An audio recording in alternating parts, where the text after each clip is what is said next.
Right, so it is day 119 of my attempt to plant a tree every single day for 2023. So let's get on with it. So it might seem rather intuitive that someone who has committed to planting a tree a day for an entire year in an area that, while large, is not unlimited and does already have quite a few large trees already present, could be accused of overplanting. And I have been in the past, and I would generally disagree with that because most of the things that I feel I have overplanted are things that I planted knowing that in the future they will be too close and one of them will be suitable for moving.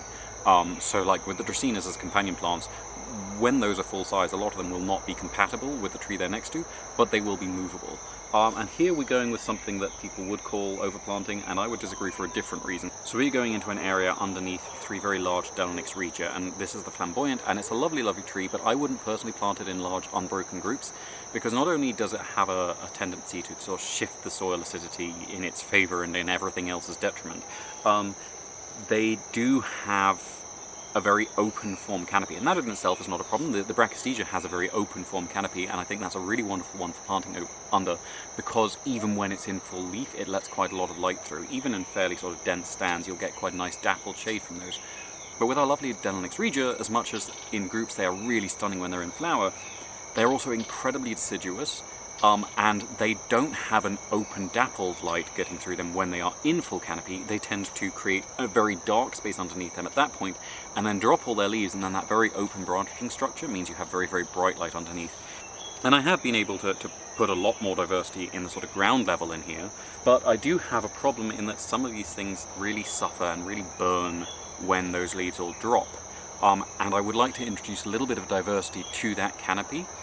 And to an extent I've started to do that because I've got my Dracaena fragrans poles coming up, and currently most of them are sending up nice upright shoots which are really helping to sort of slow the movement of wind, and they're creating a little bit more variety in the canopy, which does mean that when all those leaves drop off the Delonix, there's still a little bit of shade happening up there, so it does protect some areas.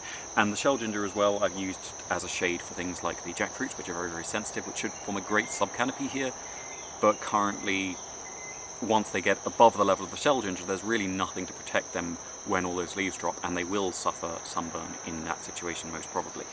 So because it is quite crowded down here, there's not many trees that could sensibly be put in. I could shove some more dracaenas in probably, but this area is already very full of dracaenas, and I'm in danger of creating what I would consider too much of a monoculture with that if I was to add a few more. I have got a couple of scheffleras around the edge of this, but again, they are quite prone to sunburn, especially when they're small, so that leaf drop often means their leaves burn and then they're not providing shade to anyone.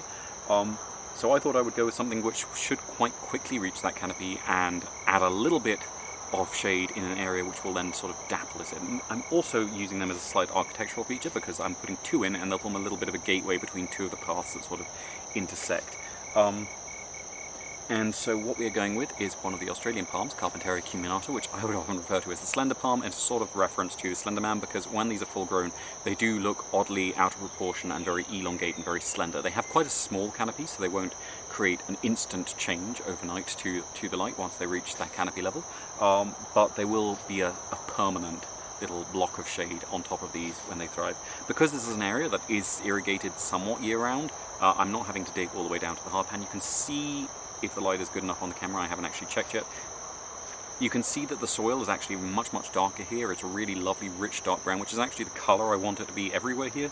Part of that is because this gets watered, and water is a very easy way to make the soil more habitable for bacteria. Part of that is because we've got a lot growing here, there's a lot of density and a lot falling down, and it's not just one type, so that means that you've got a lot of things to feed a whole community of bacteria, and that's been really good for the soil. Right, so that should be everything for today. Thank you very much for watching. I hope you have enjoyed it. If you haven't enjoyed it, thank you for watching anyway. And please tune in again tomorrow when I will be planting something different.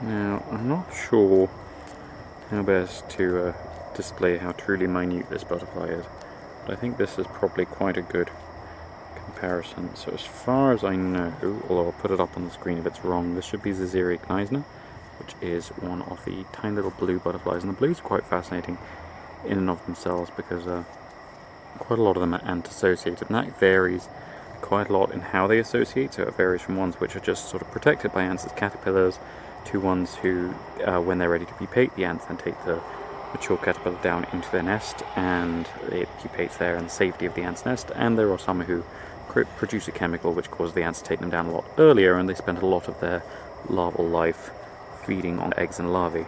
So it does vary quite a lot. As far as I know, this is not a nest invader. I think the caterpillars are just ant-associated. Again, I'll pop it up on the screen if I've got that mixed up.